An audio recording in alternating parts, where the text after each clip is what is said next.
ప్రభుపేట అందరికీ వందనములు. నేటి దినం ఆరాధనకు మిమ్మల్ని నేను ప్రేమతో ఆహ్వానిస్తుంటున్నాను.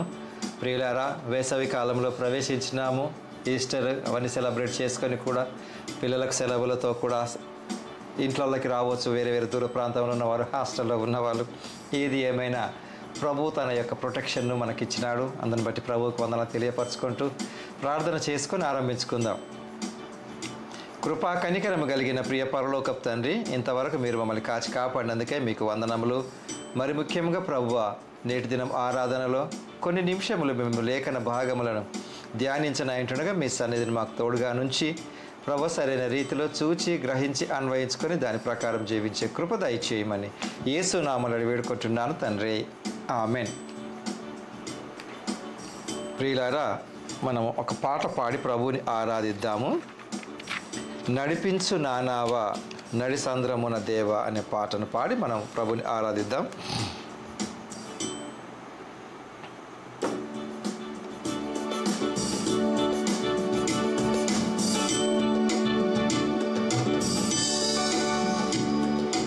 నడిపించు నానావా నడి సంద్రమున దేవా నవజీవన మార్గమున నా జన్మ తరింప నడిపించు నానావా నా జీవిత తీరమున నా పజయ భారమున నలిగిన నా హృదయమును నడిపించుము లోతునకు. నా ఆత్మ విరబోయా నా దీక్ష ఫలింప నా నావలో కాలిడుము నా సేవ చేకొనుము. నడిపించు నానావా రాత్రంతయు శ్రమ పడినా రాలేదు ప్రభు జయము. రహదారులు వెదకినను రాదాయను ప్రతిఫలము. రక్షించుని సిలువా రమణీయ లోతులలో రతనాలను వెదకుటలో రాజిల్లు నా పడవా. నడిపించు నానావా ఆత్మార్పణ చేయకనే ఆశించితిని చలిమి. అహమును ప్రేమించుచునే అరసితి ప్రభుని కలిమి. ఆశా నిరాశాయే ఆవేదనెదురాయే ఆధ్యాత్మికలే మిగనే అల్లాడిన వలలు. నడిపించు నానావా ప్రభు మార్గము విడిచితిని ప్రార్థించుట మానితిని. ప్రభు వాక్యము వదలితిని పరమార్థము మరచితిని.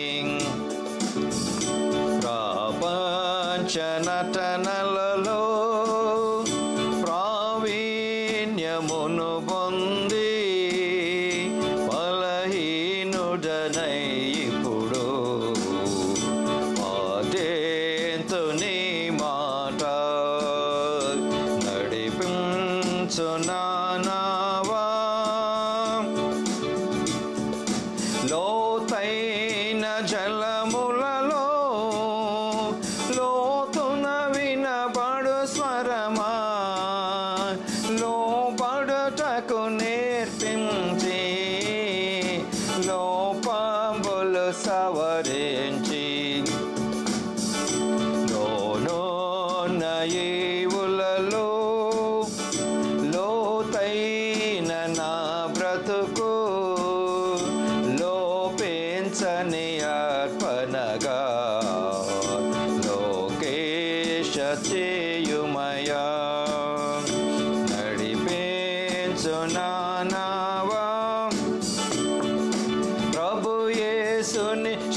ఆరాధనతో ప్రాణంబును ప్రభు కొరకు పానార్పణము చేతు నడిపించు నానావా నడి సాంద్రమున దేవా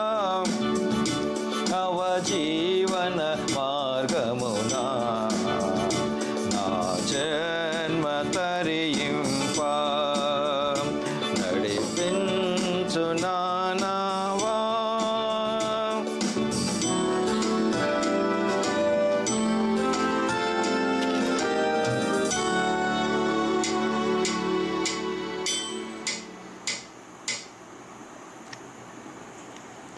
ప్రియులారా, నేటి దినం మనం ధ్యానించుకున్నటువంటి అంశము, దేవుడు మనల్ని ఆశీర్వదిస్తాడు, ఆశీర్వదించక మానడు. కానీ దేవుడు నన్ను ఆశీర్వదించాలి అని నేను చేయవలసినటువంటి పనిని నేను గనక చేయకుండా ఉన్నట్లయితే దేవుడు నన్ను ఆశీర్వదించాలనుకున్నవి కూడా నేను పొందుకోలేకపోవచ్చు. యేసు ప్రభు తన ఈ లోకంలో జీవించినంత కాలము కూడా శిష్యులతో ఎన్నో విషయాలు నేర్పాడు. వారి శిష్యులు రాసినటువంటి ఆ యొక్క పరిశుద్ధ గ్రంథంలోని విషయాలను నేను ధ్యానించుకోవాలి, అన్వయించుకోవాలి. సరైన రీతిలో గ్రహించినప్పుడే నేను అన్వయించుకోగలను. కానీ సరైన రీతిలో అర్థం చేసుకోవటం కంటే అపార్థం చేసుకోవటం అనేది అత్యధికంగా జరిగే అవకాశాలు లేకపోలేదు. ఎందుకంటే మానవుల యొక్క జ్ఞానము అంత మాత్రమే. నేను ఒక రకంగా ఆలోచిస్తాను, మరొకరు మరొక రకంగా ఆలోచిస్తారు. ఏదో రకంగా ఆలోచించినప్పటికీ ఒక్కొక్కరు అండర్స్టాండింగ్ని బట్టి వాక్యము అది ఉన్నట్టుగానే ఉంటుంది, సత్యంగానే ఉంటుంది. అయితే అనేకులలో యొక్క ఆనందించలేకపోవటానికి కారణం ఏంటంటే దేవుడు నన్ను ఎందుకు ఆశీర్వదించలేదు అనేటటువంటి ప్రశ్నలు రావచ్చు. అయితే ఒక ప్యాసేజ్ పరిశుద్ధ గ్రంథంలో కనుక మనం చూసినట్లయితే అభిప్రాయాలు ఇవి. దానినే ఒకరు ఏ రకంగా అర్థం చేసుకున్నారు అని మీ జీవిత అనుభవాన్ని బట్టి మీరు అర్థం చేసుకున్నటువంటి విషయాల్ని కూడా మనం ఇప్పుడు మత్తయి సువార్త 14వ అధ్యాయంలో కనుక చూసినట్లయితే ఈ ప్యాసేజ్ మత్తయి సువార్త 14వ అధ్యాయం 22వ వచనం చూస్తే, వెంటనే ఆ జనసమూహములను తాను పంపివేయినంతలో తన శిష్యులు దోణి ఎక్కి తనకంటే ముద్దుగా అద్దరికి వెళ్ళవలనని ఆయన వారిని బలవంతము చేసెను. ఇక్కడ యేసు ప్రభువు దానికంటే ముందు ప్యాసేజ్లో 2 చేపలు 5 రొట్టెలను ఆహారం పెట్టిన తర్వాత ఇక్కడ ఒక ప్రోగ్రాం అయిపోయింది. అంటే యేసు ప్రభు చేసినటువంటి అద్భుతం ఒకటి అయిపోయింది. సో మరో చోటుకి యేసు ప్రభు వెళ్ళాలి. చూడండి, ప్రతి దానిని కూడా మనం క్షుణ్ణంగా ఆలోచించినట్లయితే యేసు ప్రభుతో శిష్యులు ఉన్నారు. వారికి యేసు ప్రభు చెప్పినటువంటి మాట ఏంటి? మీరు నాకంటే అద్దరికి ముందుగా వెళ్ళాలన్నాడు. అంటే అవతలికి వెళ్ళి ప్రిపేర్ చేయండి. అది ఎవరండి? ఈ రోజుల్లో కనుక చూసుకున్నట్లయితే ఆ రోజు పరిచర్య చేసినటువంటి ఆయనకు శిష్యులుగా ఉన్నటువంటి వ్యక్తులని మనం అనుకోవచ్చు. దానికి ఓకే. మరి ఈ రోజుల్లో ఎవరు? అది మీరు, నువ్వు, నేను, మనమై ఉండొచ్చు. అంటే నీ జీవితంలో నా జీవితంలో కూడా యేసు ప్రభు ఒక మాట చెప్పినాడు. అంటే యేసు ప్రభు ఎలా మాట్లాడాడండి? ఆ రోజు అంటే శరీరంతో మాట్లాడినాడు కాబట్టి వారికి చెప్పినాడు, మీరు నాకంటే ముందుగా అద్దరికి వెళ్ళమన్నాడు. మరి ఇప్పుడు ఏంటంటే దాన్ని నువ్వు ఎలా అర్థం చేసుకుంటావు, నేను ఎలా అర్థం చేసుకోవాలంటే నీ అంతరంగంలో ఏదో ఒక ప్రేరేపణ కలిగింది. ఎనీథింగ్, అది ఏదైనా ఉండొచ్చు. మీరు పలానా చోటికి వెళ్ళండి. చూడండి, ఒక్కొక్కరు ఒక్కొక్క రకం అంటుంటారు కదా, నాకెందుకోనండి అలా చేయాలనిపించింది, ఆ ప్రేరేపణ ఎక్కడి నుంచి కలిగింది అన్నది నేను ఆలోచించాలి. సో ఇప్పుడు యేసు ప్రభు శిష్యులతో పలికిన మాట, నాకంటే ముందుగా మీరు అద్దరికి వెళ్ళమన్నాడు. ఇప్పుడు దేవుడే చెప్పినాడు, యేసు ప్రభువే చెప్పినాడు. కానీ ఓకే, ఆ సందర్భాన్ని ఇప్పుడు నాకు యేసు ప్రభు చెప్పాడు. దానిని నేను డైరెక్ట్గా ఏమనొచ్చు, ఇది ప్రభువు చిత్తము అని ఖచ్చితంగా నేను చెప్పవచ్చు. కానీ కొద్దిమంది తమ సొంత నిర్ణయాలు తీసుకొని చేసి కూడా ప్రభు చిత్తమేనే అనుకోవటంలో కూడా ఆస్కారాలు. ఎందుకంటే నేను ఏ పని చేసినా ప్రభు పైన ఆధారపడి చేస్తాను, దేవుడిపైన ఆధారపడి చేస్తాను అనుకున్న వ్యక్తులకు అది జరిగే అవకాశం ఉంది. కాబట్టి జీవితంలో వీరు యేసు ప్రభువే చెప్పినప్పుడు ఏం జరిగింది కానీ సమస్యలు వీళ్ళకి ఎదురైనాయి. ఇప్పుడు మనం మాట్లాడేటటువంటి అంశంలో ఈరోజు ఏంటంటే, సమస్యలకు పరిష్కారం ఉందా లేదా అని అంటే చూడండి, ఉంది. కానీ నువ్వు ఆ సమస్యను ఎలా చూస్తున్నావు అన్నది కూడా అవసరం. ఇక్కడ సామెతల గ్రంథము 3వ అధ్యాయం 5-6 వచనములు చూసినట్లయితే ఇక్కడ దేవుడు మనకు జ్ఞాపకం చేస్తున్న విషయం అని, దేవుడి పైన నువ్వెలా ఆధారపడాలన్న విషయాన్ని దేవుడు జ్ఞాపకం చేస్తున్నాడు. ఇక్కడ సామెతలు 3వ అధ్యాయం 5వ వచనం. నీ స్వబుద్ధిని ఆధారము చేసి కొనక నీ పూర్ణ హృదయముతో యెహోవా యందు నమ్మిక ఉంచుము. నీ ప్రవర్తన అంతటి యందు ఆయన అధికారమునకు ఒప్పుకొను. అప్పుడు ఆయన నీ త్రోవలను సరళము చేయును. అంటే ఇక్కడ నా స్వబుద్ధిని ఆధారము చేసుకొనకూడదు అన్నది ఒక సత్యం మనకు వాక్యంలో తెలియపరుస్తుంది. స్వబుద్ధిని ఆధారం చేసుకొనక ఓకే నాలో నేను అనుకోవచ్చు, నేను ఎవరి మాట వినను, నాకు అన్నీ తెలుసు, నాకు తోచిందే నేను చేస్తాను, నేను అనుకున్న రీతిలో నేను చేస్తాను అని నేను అనుకునే అవకాశం లేకపోలేదు. ఎందుకంటే మానవులుగా అనేకులు అది అనుకుంటుంటారు. ఐ నో ఎవ్రీథింగ్, నువ్వెవరు నాకు చెప్పటానికి అని.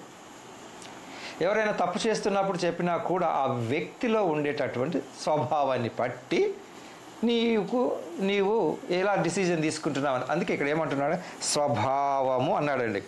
నీ స్వబుద్ధిని ఆధారము చేసుకొనక.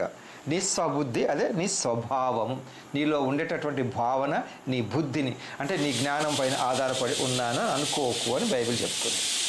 సో ఫ్రెండ్స్, ఇక్కడ నువ్వు ఆధారపడకూడదని అంటే ఇతరుల యొక్క సహాయం నువ్వు కోరుకోవాలి. But conditions apply. నీతో ఆ మాట పలుకుతున్నటువంటి వ్యక్తికి అనుభవం ఉందా, దాంట్లో ఆయన ఎక్స్పర్ట్గా ఉన్నాడా లేదన్నది కూడా నువ్వు చూసుకోవాలి. ఎందుకంటే ఆదికాండం 3వ అధ్యాయంలో ఆదాము పండు తిన్న తర్వాత దేవుడు అడుగుతాడు, నేను తినకూడదన్న వృక్షఫలమును నీ తింటివా, నీకు తినమని చెప్పింది ఎవరు, నీకు చెప్పింది ఎవరు అని దేవుడు అడుగుతాడు కదా. అంటే కండిషన్స్ అప్లై. కాబట్టి నీ స్వబుద్ధిని ఆధారం చేసుకోకు, దేవుడి పైన నువ్వు ఆధారపడాలి, కరెక్ట్. కానీ దేవుడి పైన ఆధారపడటానికి నీకు సహవాసం ఉంది, ఫెలోషిప్ ఉంది, ఒక సంఘం ఉంది, ఒక సొసైటీ ఉంది.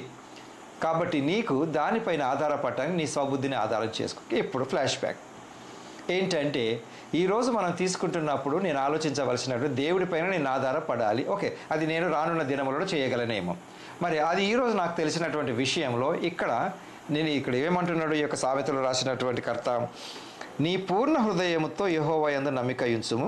నేను చేయవలసినటువంటి పని రానున్న దినములలో. అంతేకాదు నీ ప్రవర్తన అంతటి యందు ఆయన అధికారమునకు ఒప్పుకొనుము నా భవిష్యత్తు కొరకు. అప్పుడు ఆయన నీ త్రోవలను సరళము చేయును. ఇక్కడ గతం లేకుండా మనం ఎవరం లేము కాబట్టి గతంలో నేను నా స్వబుద్ధిని ఆధారం చేసుకుని ఏమైనా పొరపాట్లు కనుక చేసినట్లయితే వాటిని సరిదిద్దుకోవాలి, నా ప్రవర్తన మారాలి, నా బుద్ధి మారాలి అన్నది ఈ యొక్క వాక్యం యొక్క వివరణ. అంటే నా స్వభావం, నా పైన నేను ఆధారపడకూడదు. బట్ అలాగని చెప్పి అన్ని పనులు సమస్తమును ఇతరులపైన ఆధారపడాలని కాదండి. నేను ఇతరులతో చిన్న ఉదాహరణకి పిల్లలు ఉన్నారనుకోండి ఇంట్లో, వారికి వాళ్ళ పేరెంట్స్ను లేకుంటే వాళ్ళ ఎల్డర్స్ను లేకుంటే వాళ్ళ సీనియర్స్ను కాలేజీలో స్కూల్స్లో సీనియర్స్ని అడుగుతూ ఉంటుంటారు. స్కూల్లో కనుక చూసినట్లయితే teachers they are well matured, expertise. Example, వారికి ఎక్స్పీరియన్స్ని బట్టి పిల్లలకు నేర్పుతూ ఉంటుంటారు. పిల్లలకు తెలియదు కదా, అప్పుడు పిల్లలు ఎవరిపైన ఆధారపడతారు, టీచర్స్ పైన ఆధారపడతారు. ఎక్సర్సైజ్ కొరకు, ఫిజికల్ ఎక్సర్సైజ్ కొరకు పీటీ మాస్టర్ పైన ఆధారపడతాడు. సైన్స్ కొరకు ల్యాబ్లో వాళ్ళ యొక్క కెమిస్ట్రీ లెక్చరరో ఫిజిక్స్ లెక్చరరో వాళ్ళపైన ఆధారపడతారు. సేమ్ వే నీవెవరిపైన ఆధారపడాలి, ఆధ్యాత్మిక జీవితం కొరకు. కానీ ఎప్పుడైతే ఎవరైతే దేవుడి వైపుకు ఎక్కువగా మరలి వెళుతూ ఉంటున్నారో వారిని చెడగొట్టేవారు అత్యధికంగా ఉంటారండి. నడిపించే వారికి అంటే చెడగొట్టే వాళ్ళు అత్యధిక. ఇక్కడ కూడా నేను నా ప్రవర్తనలోను నా బుద్ధిని నేను ఎలా ఆధారం చేసుకుంటున్నాను అన్న విషయాన్ని సో ఇక్కడ మనకు ఇస్తున్నటువంటి ఇన్ఫర్మేషన్ ఏంటి, నీ ప్రవర్తన అంతటి యందు ఆయన అధికారమునకు ఒప్పుకొను. ఉదాహరణకి సింపుల్ ఎగ్జాంపుల్, నేను కొత్త మొబైల్ కొన్నాను. అది అంత కొత్త మొబైల్ ఉండగానే సరిపోదు కదండి, నేను కాల్స్ చేసుకోవాలి, వాట్సాప్ చేసుకోవాలంటే ఐ నీడ్ ఏ సిమ్. ఇప్పుడు నా యొక్క ఫోన్ ఎవరిపైన ఆధారపడి ఉంది అంటే సిమ్ కార్డు నెట్వర్క్ ఎవరైతే ప్రొవైడ్ చేస్తారో వాళ్ళపైన అది ఆధారపడి ఉంది.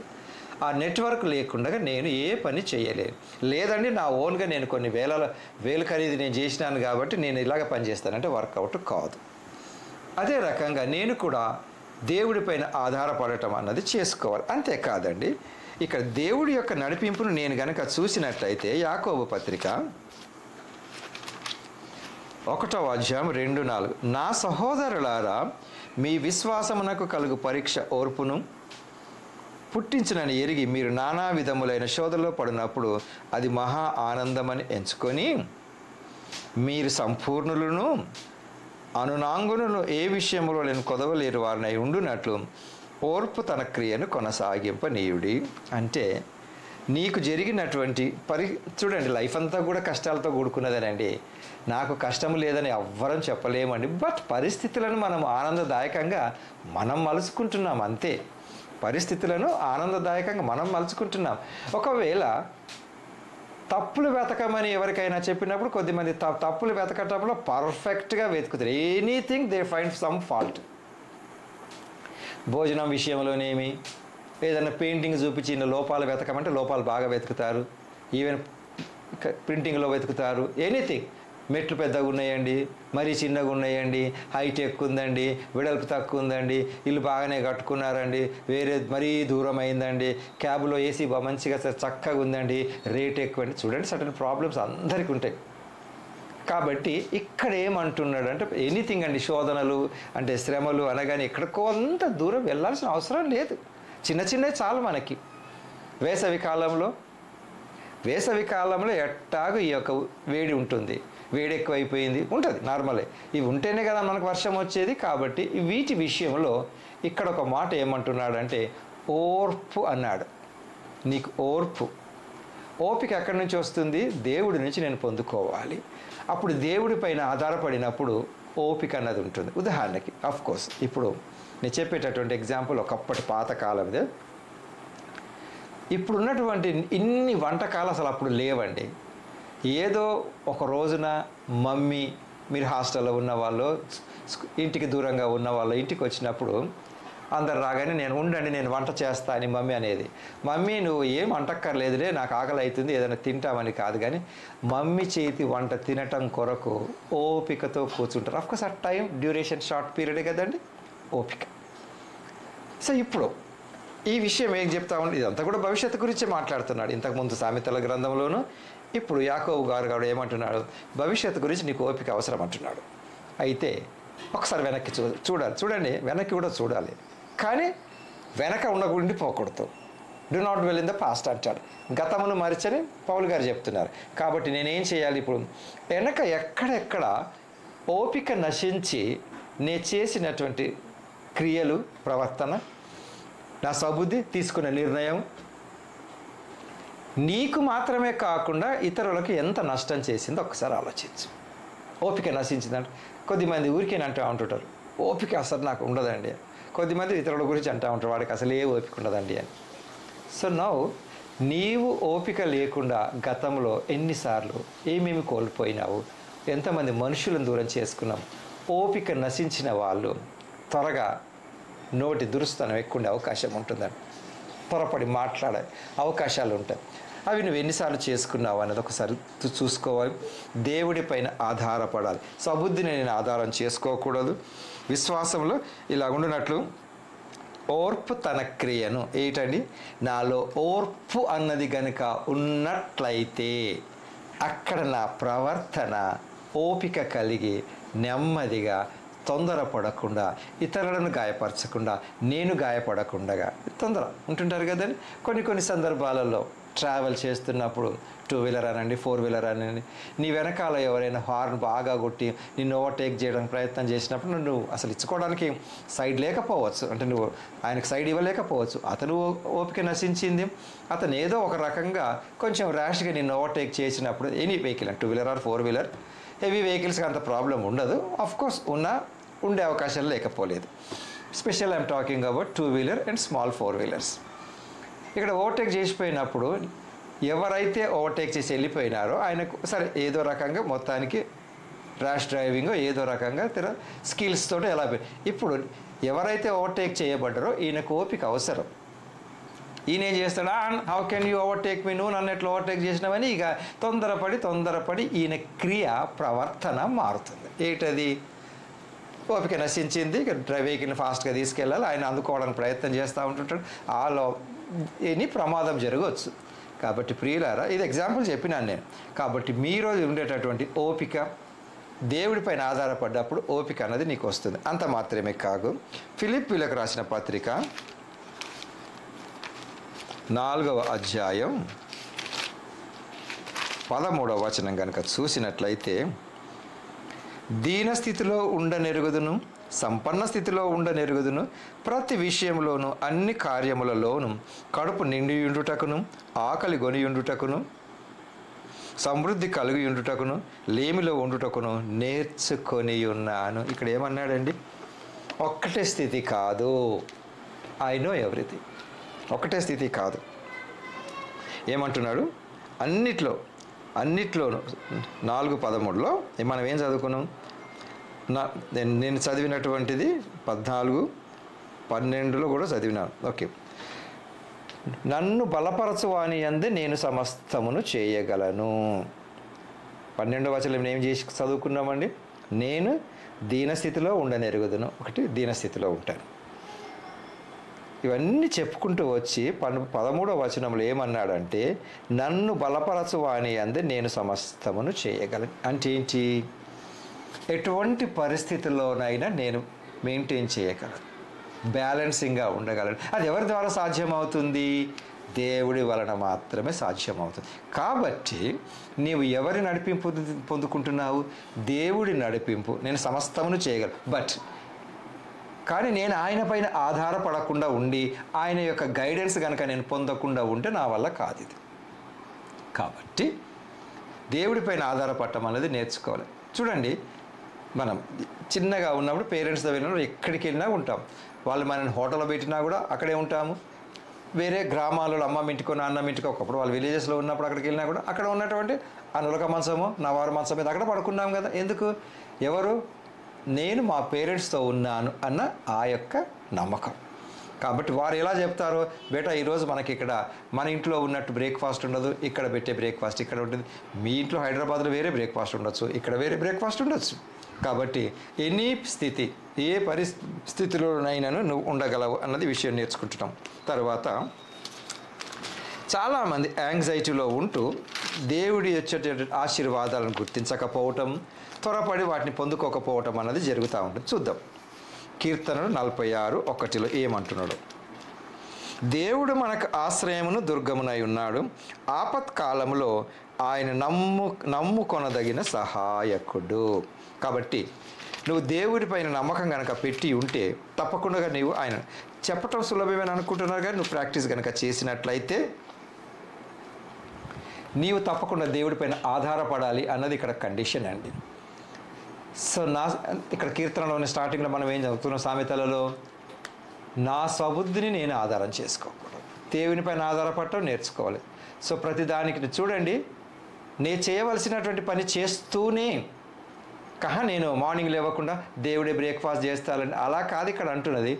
నీకు శ్రమలలో శోధనలలో నీకు సహాయకుడుగా ఆయన ఉంటాడు. 23వ కీర్తన చదువుకుంటాం కదండి. 23వ దావీదు కీర్తనలో మనకు చక్కగా ఆయన ఇచ్చినటువంటి యెహోవా నా కాపరి, నాకు లేమి కలగదు, అవన్నీ కరెక్టే. నీకు ధైర్యం కలగటం కొరకు, నువ్వు ఎవరిని దగ్గర చేరాలి అన్న విషయం కొరకు అవన్నీ మనకు ఇవ్వటం జరిగింది. కాబట్టి ఆయా పరిస్థితులను బట్టి నువ్వు ఎలా మసులుకోవాలి, నీకు ఓపిక అవసరం. గతంలో ఉన్నటువంటి లెసన్స్ను నువ్వు చూసుకోవాలి, చేసిన పొరపాట్ల నుంచి నువ్వు సరిదిద్దుకోవాలి. అంతేకాకుండా యాకోబు పత్రిక 3:2 కనుక చూసినట్లయితే, యాకోబు 3:2 ఇక్కడేం మనకు జ్ఞాపకం చేయబడుతుంది? అనేక విషయములలో మనమందరము తప్పిపోవచ్చున్నాము, ఎవడైనను మాట యందు తప్పిన ఎడల అట్టివాడు లోపము లేని వాడై తన సర్వ శరీరమును స్వాధీనమందుంచుకున్న శక్తి గలవాడగును. చూడండి, మాట యందు తప్పని ఎడల అట్టివాడు లోపము లేనివాడై, మాట యందు చూడండి, స్వబుద్ధిని ఆధారము చేసుకొని నేను తొందరపడి ఓర్పు నశిస్తే త్వరపడి మాట్లాడతాను అన్నాను. కానీ ఇక్కడ వాక్యం మనకి జ్ఞాపకం చేస్తుంది, నువ్వు త్వరపడకుండా కొంచెం తక్కువగా ఉండు, నువ్వు మాటల లోపము లేనివాడు. కాబట్టి ప్రియులారా, నేను గతం గురించి మాట్లాడుతున్నాను, భవిష్యత్తు గురించి నిర్ణయాలు తీసుకుంటున్నాం. కాబట్టి నువ్వు తీసుకుంటున్నటువంటి నిర్ణయం ద్వారా రానున్న దినములను నువ్వు ఎలా ఉంటావు అన్నది మనకు కావాలి. ఓపిక మనకు అవసరం, స్వబుద్ధి పైన ఆధారపడకుండా ఉండాలి. అంతేకాదు, దేవుడి పైన ఆధారపడడం అన్నది నువ్వు నేర్చుకున్నట్లయితే తప్పకుండా దేవుడు నడిపించిన విషయంలో నువ్వు మేలు పొందుకుంటావు.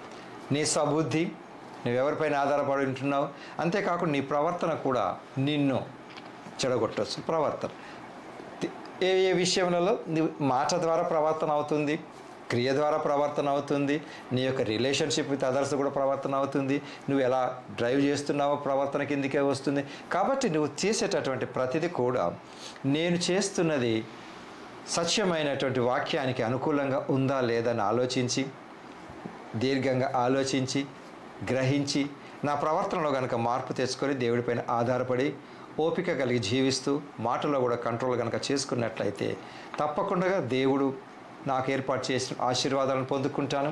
అంత మాత్రమే కాకుండా నా మూలంగా కూడా దేవుడు ప్రకటింపబడే అవకాశాలు ఉంటున్నాయి. కావున ప్రియులారా, వాక్యం వింటున్న మనం అందరం కూడా మాట ద్వారా ఎంతమందిని కష్టపెట్టినాము, ప్రవర్తన ద్వారా ఎంతమందికి హాని కలిగించినామన్న విషయాన్ని గుర్తు తెచ్చుకొని అవసరమైనటువంటి మార్పులు తెచ్చుకొని దేవుడికి అనుకూలమైనటువంటి ప్రియ బిడ్డలుగా ఉండే కృప దేవుడు మనకు అనుగ్రహించునుగాక. ప్రార్థించుకుందాం. ప్రేమ కనికరం కలిగిన ప్రియ పరలోకపు తండ్రి, ఇంతవరకు మీరు మాతో మాట్లాడిన విధానమును బట్టి వందనములు, హెచ్చరించిన విధానములను బట్టి మీకు వందనాలు చెల్లించుకుంటూ కావాల్సినటువంటి మార్పులు తెచ్చుకునే కృప దయచేయండి. మాతో మాట్లాడినందుకు మీకు వందనాలు చెల్లించుకుంటూ తప్పకుండా ప్రభువా మాలో మార్పులు తెచ్చుకొని మీ మహిమార్థమై జీవించే కృప దయచేయమని యేసు నామములో వేడుకుంటున్నాను తండ్రి. ఆమేన్. మంచిదండి. తిరిగి కలుసుకొని పరిద్దాం. ప్రభు కృప మనకు తోడై ఉండును గాక. ఆమేన్. అందరికీ వందనములు.